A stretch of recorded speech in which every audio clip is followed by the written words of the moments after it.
Aside from the intro, Connie's hat only appears in one episode. Now that I think about it, Connie has a different outfit in pretty much every episode. If Steven wasn't a gem, this would have killed him for sure. Like, that's a broken neck right there. There's a lot of that in this show. These caves in this scene are pretty interesting in the fact that they must be somewhere under Beach City. When they're all done with the mission, they don't warp back, they just walk back into town. I wonder what it's doing here. Maybe the gem monster was the one digging it. No, not in the sphincter. We get some actual Garnet showcase in this fight, which, as you could probably guess, I greatly appreciate. I don't know why the rest of them came on this mission. That monster just got fucked in more ways than one. Look, the little ones didn't explode. They're drilling away. With the way gem monsters are explained later in the show, these little ones make no sense. If they're like actual parasites, maybe there's some kind of non-gem species, possibly in the same category as those crystal shrimp in Cheeseburger Backpack. We all worked so hard, we deserve a reward. No, you didn't. Garnet did all the work. What are you talking about? You can hear the coins jingling in Steven's pockets here. A nice touch in the audio department. I said it in episode 1, but I'll say it again. I think the sound design is one of this show's biggest strengths. Don't you need money for that place? Really? You of all gems shouldn't be worried about that. We've all seen the hoard of coins in your room. Blink and you'll miss it, this transition has Steven's face on all of these coins. I spent way too much time looking at this shot, looking for any sort of Easter eggs or references, but I can't find any because almost none of these cabinets have legible writing. Also, my problem is that if there are any Easter eggs, I haven't spent enough time at arcades to recognize them. Humans find such fascinating ways to waste their time. That's a pretty exploitable line. I'm gonna hold on to that. I don't know when it'll come up, but it will. Whoa, what is that? Not even 1,000 tickets for a moped? Also, Mr. Smiley just spawned that thing in, otherwise it would have been visible behind the counter. Onion's the ticket master. Honestly, the way Ticketmaster operates, I wouldn't be surprised if someone like Onion was running the thing. They both fall into that chaotic neutral territory. For just a split second, you can see one of those Department of Justice splash screens that say winners don't use drugs. It has that same snake symbol seen on the dollar, which just seems to take the place of the bald eagle in the real world. But I guess the United States is also part of the European Union in this world? Very strange. Teens of Rage is a direct reference to the Sega game Streets of Rage, which was actually never an arcade game. And Carbcom is like Capcom but for fish. In the background, you can just barely read Lakewood Plaza Turbo on this cabinet, which is a reference to the cartoon pilot of the same name by Ian Jones-Quartey. Of course, most of you would recognize that this show ended up becoming OKKO. Just punch and you'll be fine. Come on, jump! I did it. She did something. This is a game you can actually punch. Oh, my wife, I win again. That's not really a punch, right? I'm no pugilist, at least not professionally, but this doesn't seem like it would have as much power behind it as an actual punch. The animation is cool as hell, though.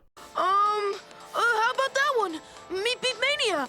Meat Beat Mania was censored to Beat Mania when the show aired in the UK because, I mean, I shouldn't have to explain that a game about beating your meat might be seen as inappropriate by some people. Alright, question for all you arcade goers out there. Are there any arcade games that have motion controls in this kind of style? I'd have to guess there isn't anything that's like a one-to-one to this game. I'm just wondering how motion controls on arcade games compare to motion controls on consoles and stuff. I can't imagine they'd be any good, but like I said earlier, I don't go to arcades, so I have no idea. What is this plush thing in the background? Is it just some guy? Ugh. What are you doing? I'm a winner airplane. That's another line that's been burned into my brain since the first time I watched this show. Not because they used it in previews, but because it's just so good, and I kept going back to hear it again. In fact, let's all hear it again. I'm a winner airplane. Do you guys know what happened to Teens of Rage? Let's run. Steven and the gems are already on Mr. Smiley's shit list from the teacup incident, so I don't know why he doesn't just kick them out regardless of who broke the game. Also, doesn't this arcade have, like, security cameras for these situations? Pearl's feet disappear for a few frames in this shot. Yes! I found an animation error that wasn't on the wiki. Let's fucking go. What's wrong with your spear? Yeah, Garnet's the boss. Garnet just has heightened perception that guides us towards our mission objectives. Yeah, she's the boss. Alright, we're 11 episodes in and I haven't said anything about my favorite character in this show, and at this point in the series, it's Amethyst. She's gotten the best characterization, the most fleshed out personality, and the best lines so far in the show. You know why it took me so long for me to say that is because there are so many good characters in this show. I mean, now there are, because I think Garnet is finally getting her footing as a character. I guess Steven just doesn't have a bathroom in season 1. You have to slam your face into that bowl of cereal. Okay. This gag always gets me, and when I say always, I mean always, even when I was editing this. It's gotta be the sound effects. When I rewatched this episode before I started editing, I was literally laughing out loud at this. Double dogs! This joke is in the same category as the Buy T-shirt Cannon's shirt from Laser Light Cannon, and I'm all for it. This is possibly the most badass move Steven has done so far in this show. Is that the moon? The fuck? You can't have a full moon during the day, I think. Garnet's missing, and suddenly the other gems only know how to run away. This show tries to tell you that this is a team, but this episode makes it look like Garnet does everything. From fighting the monster by herself in the beginning of the episode to now when Pearl and Amethyst just seem lost and inept without her. Amethyst doesn't even get her whip out. It's back, and it's in the same spot as it was in Laser Light Cannon. What the fuck? It was here in this earlier shot. Garnet, come on! Garnet, hey! Is this video game addiction? Is this what it looks like? Or is this just what the news media wanted it to look like? Also, don't show Garnet any other games. If she can get addicted to something like this, she's a goner if you show her Factorio. For one single frame, Garnet's shades actually break in half before they disappear. I always really like the effect of it disappearing too.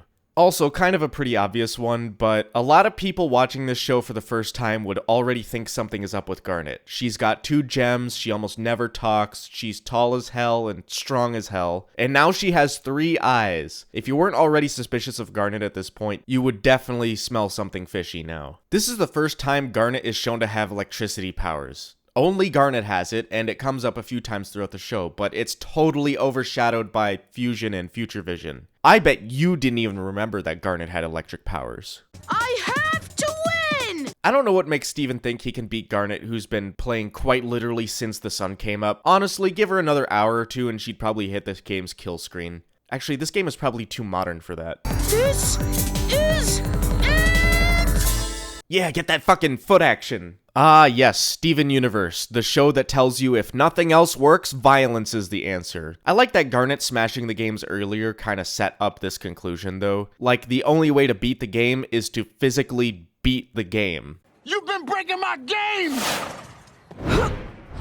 I don't like that Garnet jumps away after Mr. Smiley starts going off on Steven. It kinda goes against her character to not stick up for him. She should have been gone before he showed up, then she wouldn't seem like such a dick for leaving. Mr. Smiley, violating child labor laws. Sorry, I'm keeping a list for later. I hate to say it, but I think this episode is pretty forgettable. There's plenty of action, all 3 gems are here, it's even a Garnet episode, and she was long overdue for some characterization, which she got, don't get me wrong. Seeing her in action, fighting the gem monster at the beginning, and then seeing her awkwardness with playing video games for the first time, it still keeps her mysterious and badass, but it's clearer than it was in previous episodes. She did more in this episode than in any previous episodes, even Serious Steven. But this episode didn't really stick with me because the story isn't all that great. There was a great beginning, but not much in terms of a middle and end. It's like the opposite of last episode, where Steven didn't really do anything in the beginning or middle, but it had an awesome conclusion. Here, he just smashed an arcade cabinet, and that's it, episode's over. We didn't learn anything from this. Except that Garnet has 3 eyes, that's pretty metal. If you want to see the next episode a week early, you can join my Patreon for just a couple bucks. The link is in the description.